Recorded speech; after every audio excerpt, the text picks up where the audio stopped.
नमस्ते, मैं हूं आलोक और आप देख रहे हैं नमस्ते भारत। नमस्ते भारत में हम शुरू करने जा रहे हैं हिडन हीरोज की एक सीरीज, जिसमें हम आपको रूबरू कराएंगे हमारे समाज और फिल्म इंडस्ट्री के छुपे हुए हीरोज और कलाकारों से, जिनकी अहमियत भी उतनी ही होती है जितने सामने दिखने वाले हीरो की। मैं इस वक्त हूँ मुंबई में, और जब मुंबई की बात होती है तो फिल्म इंडस्ट्री की बात ना हो, ऐसा हो ही नहीं सकता। मुंबई में ना जाने कितने फिल्म, गाने और टीवी सीरियल की शूटिंग होती रहती है, और सबकी ज़रूरत होती है एक अच्छी स्क्रिप्ट। अगर स्क्रिप्ट ही अच्छी ना हो तो ना फिल्म बनेगी, ना गाने, ना आपके टीवी सीरियल्स। एक हीरो को अच्छे से अच्छा दिखाने के लिए ना जाने उनके पीछे कितने हिडन हीरो होते हैं, जो अपनी कहानी और स्क्रिप्ट से हीरो और हीरोइन को लोगों के दिलों पर राज करने का मौका देते हैं। जो पर्दे पे दिखने वाला हीरो तो नहीं होता, लेकिन उसके बिना पर्दे की कहानी भी मुमकिन नहीं हो सकती। तो आज हम आपको मिलवाएंगे एक ऐसे ही हिडन हीरो से जिनके गाने आज यूट्यूब और सोशल मीडिया पे सेंसेशन बने हुए हैं। जी हाँ, हम बात कर रहे हैं उत्तर प्रदेश बलिया में जन्मे एक ऐसे गीतकार की, जिन्होंने भोजपुरी भाषा के गानों को एक नई दिशा दी है। जय ज्योति दोस्तों, मैं डॉक्टर सागर फिल्म गीतकार। आज मैं आलोक कुमार जी के साथ इनके चैनल नमस्ते भारत में आप सबके सामने हूँ।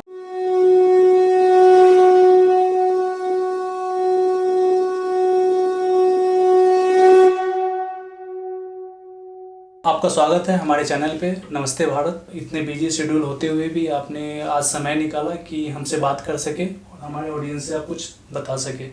तो हम जानना चाहेंगे आपके इस सफ़र के बारे में। जी, बहुत शुक्रिया आलोक जी, आपने अपने चैनल नमस्ते भारत में मेरे साथ साक्षात्कार करने के लिए, इसके लिए मैं आपका शुक्रगुजार हूँ।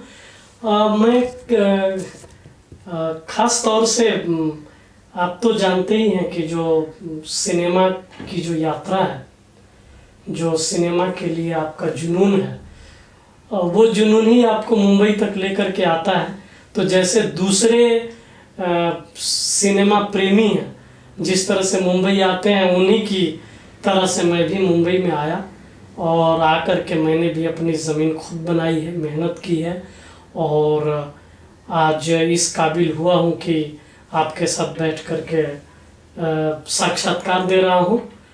तो मैं ख़ास तौर से जो मुंबई की मेरी संघर्ष यात्रा है उसके हवाले से मैं कहना चाहूँगा कि जब मैं आया तो कुछ फिल्में मुझे शुरू में मिली, छोटी छोटी फिल्में मिली, और उन फिल्मों के हवाले से मैं यहाँ सरवाइव करना शुरू किया। और एक लंबी यात्रा है, ये बहुत ही अनिश्चित जगह है। इसकी अनिश्चितता इतनी है कि पता नहीं चलता कि आप कब कामयाब होंगे। कामयाबी और नाकामयाबी का यहाँ पे कुछ पता नहीं चलता है एक्चुअली। आप फंसे भी रह सकते हैं और आप कब निकल जाएंगे पता नहीं चलता। मैं तो हिंदी गाने इतने लिख दिए, मुझे इंडस्ट्री के सारे बड़े बड़े सिंगर गा लिए, मसलन अरिजीत सिंह, राहत फ़तेह अली खान, आतिफ असलम, श्रेया घोषाल, सुनिधि चौहान से लेकर के जितने बड़े सिंगर हैं वो सब मुझे गा चुके हैं। लेकिन मुझे कामयाबी मिलनी थी, और मेरी एक पहचान जो बनी है वो बनी एक भोजपुरी रैप सॉन्ग से। और इसकी वजह है कि इसके निर्देशक अनुभव सिन्हा है, और ये एक्चुअली ये रैप सॉन्ग है, और इसके रैपर मनोज बाजपेयी हैं। तो बम्बई में काबा के हवाले से ही मुझे ये एक पहचान मिलनी थी, एक मेरी पहचान बननी थी। तो इसी के हवाले से मैं आज आपके सामने हूँ। ये सफ़र जो रहा है आपका, लगभग कितने सालों का सफ़र है? ये मैं देखता हूँ कि पूरा मेरा सफ़र कुल 10 सालों का है। JNU से मैं JNU में 1999 में आया MA में, और मैंने 2009 में अपनी PhD सबमिट की। और PhD सबमिट करके कुछ दिनों तक मैंने नौकरी भी की IGNOU में, और वहाँ से फिर नोएडा टी सीरीज़ गया, वहाँ पे भोजपुरी फिल्म का गाना लिखा। मेरा पहला गाना भी भोजपुरी में ही था एक्चुअली, मोरे गौवा के जागल किसान रे। फिल्म का नाम था गंगा किनारे प्यार पुकारे, और उसका जो पहला गाना था मोरे गौवा के जागल किसान रे, उसे उदित नारायण ने गाया है। मैं उसकी लाइनें भी सुनाना चाहूँगा कि गौवा के पूरब में फूटल किरनिया, होला सुहावन बिहान रे, मोरे गौवा के जागल किसान रे। तो मेरी शुरुआत वहाँ से होती है, भोजपुरी फिल्म से। और मुंबई आने के बाद मैंने 1-2 भोजपुरी फिल्में की, एक भोजपुरी सीरियल सर से सरस्वती के मैंने गाने लिखे, और फाइनली मैं हिंदी फिल्मों में लगभग 10 हिंदी फिल्मों के लिए मैंने गाने लिखे हैं, जिसमें सारे बड़े सिंगर मुझे गा चुके हैं। और लास्ट क्या कहेंगे, मतलब मेरी शुरुआत एक्चुअली यहीं से है कि बम्बई में काबा से मेरी शुरुआत है। डॉक्टर सागर सर, हमारे ऑडियंस भी ये जानना चाहेंगे कि आपको जो ये गाना है बम्बई में काबा, जो अभी यूट्यूब सेंसेशन बना हुआ है, तो इसकी शुरुआत कैसे हुई? बम्बई ना, क्या बोल रहे थे? मुंबई जी, ये एक्चुअली ये मैंने अपने मन से नहीं लिखा है। ये रैप सॉन्ग बाकायदा मतलब अनुभव सिन्हा सर, आपने देखा होगा कि भोजपुरी में चाइना को गालियाँ लोग दे रहे हैं, पाकिस्तान को गालियाँ दे रहे हैं, रिया को गालियाँ दे रहे हैं। भोजपुरी गीतों के माध्यम से जो लोग गालियाँ दे रहे थे, तो अनुभव सिन्हा सर इससे बहुत दुखी थे। और उन्होंने शायद 19 जून को उन्होंने ट्वीट किया था कि अगर मुझे कोई भोजपुरी अच्छा लिखने वाला मिलेगा तो मैं भोजपुरी में भी काम करना चाहूँगा। तो आप जानते हैं कि अनुभव सिन्हा जो है थप्पड़, मुल्क, आर्टिकल 15 जैसी बड़ी फिल्में उन्होंने बनाई हैं, और जिसको इंटरनेशनली जिन फिल्मों को जानते पहचानते हैं लोग। तो इस तरह के एक निहायत प्रतिष्ठित डायरेक्टर का इस तरह से लिखना कि भोजपुरी में कोई राइटर मिले तो मैं काम करना चाहूँगा, तो उसी सिलसिले में मेरी मुलाकात हुई एक्चुअली। और वो जब मेरी बात हुई फ़ोन पे अनुभव सर से, तो उन्होंने कहा कि ये जो माइग्रेंट्स लोग हैं, जो प्रवासी लोग हैं, जो महानगरों में गाँव से अपनी जड़ों से कट करके जो लोग आए हुए हैं शहरों में, चाहे मुंबई हो या दिल्ली हो, कलकत्ता हो, चंडीगढ़ हो, ये तमाम शहरों में जो प्रवासी लोग रह रहे हैं, इनकी जो पीड़ा है, और ये जो लॉकडाउन के दरमियान जिन संघर्षों से उन्हें गुजरना पड़ा है, इन संघर्षों को समेटना है अपने गांव और शहर के बीच की जो त्रासदी है, जो दर्द है, इस दर्द को मैं एक रैप सॉन्ग के हवाले से लाना चाहता हूँ। और अनुभव सर ने मुझे एक ट्रैक दिया था, एक अंग्रेज़ी गाने का एक ट्रैक दिया था जिस मीटर पे मुझे लिखना है। तो आलोक जी, मैं सच कहूँ तो अगर वो ट्रैक मुझे नहीं मिला होता तो वो ये लाइन भी नहीं आई होती कि बम्बई में काबा। एक्चुअली वो ट्रैक का डिमांड था, वो म्यूज़िक ट्रैक का डिमांड था कि ना तो बम्बई में काबा, यहाँ काबा, और वो उसी मीटर ने मुझसे लिखवा लिया एक्चुअली।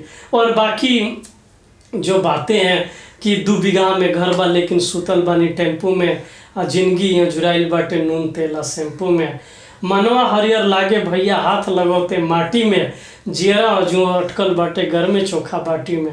तो ये बातें तो क्या है कि केदारनाथ सिंह कहते हैं कि जो आदमी गांव में 20 साल रह गया हो और 20 साल शहर में, वो कहीं का नहीं होता है। तो जब आप दोनों लाइफ देख चुके होते हैं, जो दोनों लाइफ देखते तो दोनों के भीतर जो अंतर द्वंद्व, जो तनाव बना रहता है, एक बार आपको गांव की ताल तलैया, वो बसवाड़, वो नहर, वो नदी, वो गांव के लोग याद आते हैं जब आप गांव छोड़ के शहर में आते हैं। और फिर शहर से भी आपका एक रिश्ता बनता है, यहाँ पे आप संघर्ष करने आते हैं, कमाने आते हैं, आप बहुत ज़्यादा यहाँ मेहनत करते हैं। एक्चुअली ये जो रैप सॉन्ग है, ये किसी एलीट की, किसी कुलीन वर्ग की ये दास्तान नहीं है। ये है उन लोगों की दास्तान जो यहाँ पे अपनी जड़ों से कट के आके यहाँ पे संघर्ष कर रहे हैं, संघर्षरत लोग हैं। यह संघर्ष अनुभव सिन्हा और मनोज वाजपेयी और डॉक्टर सागर का नहीं है, ये उन लोगों का संघर्ष है एक्चुअली जो सिक्योरिटी गार्ड बने हुए हैं, जो ऑटो चला रहे हैं, जो झोपड़ियों में रह रहे हैं, जो जो मेट्रो का काम चल रहा है उसमें मजदूरों को देखिए, बेचारे काम करते करते वहीं सड़क पे सो जाते हैं। तो ये तमाम संघर्षशील लोगों की दास्तान है ये हमारा रैप सॉन्ग। और अनुभव सर यही चाहते थे। और जब मैं ये लाइनें लिखी कि बन के हम सिक्योरिटी वाला डबल ड्यूटियाँ खटता नहीं, और ढिबरी के बाती के जैसे रोज रोज हम घटता नहीं।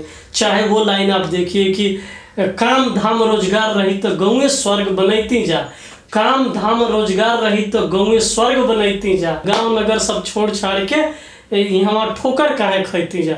तो ये उन लोगों की दास्तान है, थोड़ी ना एलिट क्लास यहाँ पे ठोकर खा रहा है। आप देखते हैं कि गांव में जो मजबूत है, आप हाथरस की घटना देख लीजिए कि जो लोग मजबूत हैं वो अपने ढंग से संविधान को मैनिपुलेट कर रहे हैं और पूरे सिस्टम को अपने हिसाब से चला रहे हैं। तो न सिर्फ ये मजदूरों का एक मोह और दर्द है, बल्कि मैंने टोटलिटी में आज मैं मुड़ कर करके देखता हूँ अपने ही रैप सॉन्ग को। जब मैं मुड़ कर करके सुनता हूँ तो मैं पाता हूँ कि मैंने वो तमाम दर्द को उकेरा है जो मैं खुद भोगते हुए गांव से आया हूँ। तो पूरी ये एक त्रासद दास्तान है लोक जीवन से शहर के बीच का। और ये बोलना भी गलत नहीं होगा कि आज के डेट में यह गाना भोजपुरी का सबसे हिटेस्ट सॉन्ग में गिना जा रहा है। जी हाँ, क्योंकि इंटरनेशनल लेवल की पहचान जो है, इंटरनेशनल लेवल की पहचान यूँ है कि मतलब अमेरिका की ड्यूक यूनिवर्सिटी के बच्चे भी मेरे साथ जुड़े और उन्होंने भी कहा कि अमेरिका में कहा भोजपुरी सॉन्ग को इस लेवल पे जाके देखना बहुत खुशी की बात है। दुबई में जो गल्फ कंट्रीज में वो लोग भी वहाँ बोले हैं कि ना तो सऊदीया में काबा ना तो दुबई में काबा। कॉन्स्टिट्यूएंसीज के नाम से लोगों ने बनाया कि मतलब पटना में काबा, बिहार में काबा, भी पटना में काबा एक आया हुआ है। वो तो अनिमेश वर्मा एक है, उन्होंने लिखा है कि पटना में काबा। तो तमाम जो क्रिएटिव लोग हैं वो लोग इस तरह की तर्जमानी बना रहे हैं और उसकी कॉपी कैट जिसको बोलते हैं वो लोग कर रहे हैं। 10 सालों का सफ़र फिल्म इंडस्ट्री में, तो हम भी जाना चाहेंगे प्लस हमारे ऑडियंस भी जानना चाहेंगे कि इसकी शुरुआत कैसे हुई थी। देखिए आलोक जी, मैं गीत बचपन से लिख रहा हूँ। बचपन से बोले तो जब मैं कक्षा 2 में पढ़ रहा था मैं तब से गीत लिख रहा हूँ। और कक्षा 2 से ही मैंने जो पहला गीत लिखा था वो भोजपुरी में ही था। वो यूँ था कि मैं दिन में भी मच्छरदानी लगा के पढ़ाई कर रहा था। अच्छा। तो एक दही बेचने वाली रेगुलर आती थी, उधर से गुजरती थी। उन्होंने कहा कि अरे क्या आत मचाए हुए हो कि दिन में ही मच्छरदानी लगाए। तो मैंने कहा कि दिन में माछी रात में मच्छर का पढ़ी के एको अक्षर। मतलब वो जो सिचुएशन बना उसके अकॉर्डिंग आपने मैं उसी सिचुएशन पे तत्काल 2 लाइन बना दी, पोइट्री बना दी। और वो हंसते हुए चली गई, कह रहे तुम्हें तो जो बोलो तुम कविता बना देते हो। तो मैं शुरू से ही मैं बहुत काफ़िए में रहने वाला आदमी, बहुत मीटर में मैं बात करता हूँ बचपन से ही। और जब मैं बड़ा हुआ तो प्रोफेशनली मुझे तो जानकारी नहीं थी कि गीत लेखन भी एक प्रोफेशन है। और जब सिनेमा के गीत मैं सुनना शुरू किया तो उनके हवाले से मैंने जाना कि ये प्रोफेशन है और इसमें काम वैसे ही कर सकते हैं जैसे आप नौकरी करके पैसे कमाते हैं, वैसे आप गाना लिख करके भी अपना जीवन आप अच्छा बना सकते हैं। अच्छा, आपकी मतलब मूल पढ़ाई वहीं पे हुई है? हाँ, मैं बलिया में ही मैं पूरा। तो बलिया से जो जेएनयू जाने का सफ़र है उस पर थोड़ा कुछ आप। बलिया से फिर मैं बीएचयू आ गया और बीएचयू आ गया तो बीएचयू भी एक बड़ी यूनिवर्सिटी है, बड़ी जगह है। वहाँ आने के बाद दुनिया की बड़ी जगहों पे जाने की नज़र मिलती है एक्चुअली। अच्छा। तो वहाँ से मुझे एक हमारे सीनियर थे अजय कुमार, तो वो आजकल बीएचयू में डिप्टी रजिस्ट्रार हैं। तो उन्होंने ही फॉर्म भरा और जेएनयू का फॉर्म भरा और जेएनयू पहुंचाने में उनका बहुत महत्वपूर्ण योगदान है। अच्छा, वहाँ से आपने साहित्य से पीएचडी की है? फिर जेएनयू आ गया मैं और एमए टू पीएचडी मैंने जेएनयू से की। और मैं पीएचडी मेरी है समकालीन हिंदी कविता में प्रतिरोध स्त्री काव्य लेखन के विशेष संदर्भ में। औरत ने जन्म दिया मर्दों को, मर्दों ने उसे आज़ाद दिया। तो मेरी पीएचडी ही की शुरुआत ही यहीं से होती।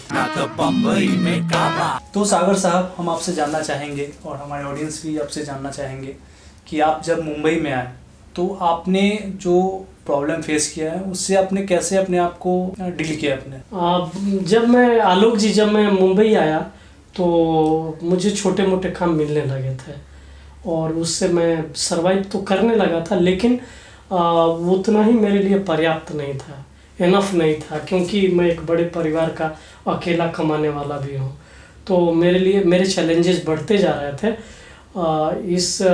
इन संघर्षों के हवाले से आज मैं अपने बीएचयू और जेएनयू के दोस्तों का बहुत शुक्रगुजार हूँ कि जिन्होंने मेरी हौसला अफजाई की और मुझे मुसलसल उन्होंने मुझ पर विश्वास किया और मेरी मदद की। लगातार उन लोगों ने मदद की उन्होंने जी, मेरी पूरी तरह से मदद की, हर तरह से मेरी मदद की। और आज मैं जो आपके सामने बैठा हूँ इसमें मेरे बीएचयू और जेएनयू के दोस्तों का बहुत बड़ा रोल है। तो आपके मंच से, आपके चैनल से मैं उनको यहाँ से शुक्रिया अदा भेज रहा हूँ। तो सागर साहब, अभी आपका एक और गाना आया है जो भी भोजपुरी ही सॉन्ग है और जो काफ़ी लोग पसंद भी कर रहे हैं, तो उसके बारे में आप कुछ बताना चाहेंगे? जी, अभी आप बेबबनी सुन रहे हैं जी। बे अंग्रेजी का शब्द है। आज के जो प्यार करने वाले जो प्रेमी हैं एक्चुअली उनको कहते हैं अंग्रेजी का शब्द, और बबनी भोजपुरी का है। तो दोनों को मिला के अनुभव सर ने ये टाइटल बनाया है गाने का। तो लोगों को पसंद आ रहा है गाना। वो कुछ लाइनें जो लोग पसंद करें वो यूँ कि हमरा लिए तनी कष्ट कर तू, दिलवा में कहीं एडजस्ट कर तू, का पैबो हमरा के ऐसे भुलाई के, हमसे प्रीतिया का अर्थिंग छोड़ाई के, प्यार के कदर नहीं जानत जहाँ बा, दिल में डिलीट वाला ऑप्शन कहाँ बा। तो आइए चलते चलते हम सागर साहब से पूछते हैं कि जो लोग इस इंडस्ट्री में आना चाहते हैं, राइटर बनना चाहते हैं, तो उनके लिए आपकी क्या सुझाव? मैं तो तमाम उन दोस्तों से मैं यह गुजारिश करूँगा कि जब भी आप इधर लेखन में ख़ास तौर से, चाहे वो स्क्रिप्ट लेखन हो, फिल्म लेखन हो या गीत लेखन हो, जिस भी विधा में आप आना चाहते हैं तो उसकी बहुत अच्छी तैयारी होनी चाहिए, अच्छा अध्ययन होना चाहिए। आप विश्व सिनेमा से, वर्ल्ड सिनेमा, वर्ल्ड लिटरेचर से जुड़ना बहुत ज़रूरी है और उससे आपके पास विज़न आएगा, नई दृष्टि मिलेगी, नई नज़र मिलेगी आपको लिखने की, पढ़ने की, समझने की। ये तमाम चीज़ों के लिए पढ़ना, लिखना और सिनेमा देखना ये सब बहुत ज़रूरी है। और पूरी तैयारी के साथ तमाम इंस्टीट्यूशन हैं जहाँ से लोग तैयारी करके आते हैं। आप एक्टिंग में या लेखन में देख लीजिए, डायरेक्शन में FTI नंबर 1 पे है, मतलब बड़े बड़े डायरेक्टर। पुणे हाँ, FTI पुणे का इतना बड़ा रोल है फिल्म इंडस्ट्री को खूबसूरत बनाने में। बड़े से बड़े डायरेक्टर जो है वो FTI से पढ़ के आए, बड़े से बड़े एक्टर जो है, एक्टर, एडिटर। और आप देख लीजिए कि सारे लोग इंस्टीट्यूशन से आए हैं, NSD के हैं, काफी NSD से हैं, एक्ट 1 है जहाँ से मनोज बाजपेयी आए हैं, इरफान खान, नवाजुद्दीन सिद्दीकी, ओमपुरी से लेकर के तमाम लोग हैं। बड़े डायरेक्टर तो सारे FTI से आपको नज़र आ रहे हैं, चाहे वो एडिटर हो चाहे डायरेक्टर है। तो एकेडमिक इंस्टीट्यूशंस बहुत मायने रखता है सिनेमा में अपना मकाम बनाने के लिए। तो ये सब बहुत ज़रूरी है कि हम सिनेमा में पूरी तैयारी के साथ आए। मैं सोच रहा था कुछ करे तो कभी कोई लिखने वाला नहीं मिलता था, फिर कंपोज किससे कराऊं, फिर फाइनली मैं टकराया सागर से, डॉक्टर सागर से। अरे भोलेनाथ के नाम ले, चल बात, बोल बम बोल बम। दिल में डिलीट वाला ऑप्शन कहाँ बा। नमस्ते भारत से जुड़ने के लिए बहुत बहुत धन्यवाद जी। बहुत शुक्रिया आलोक जी, नमस्ते भारत में मुझे आमंत्रित करने के लिए।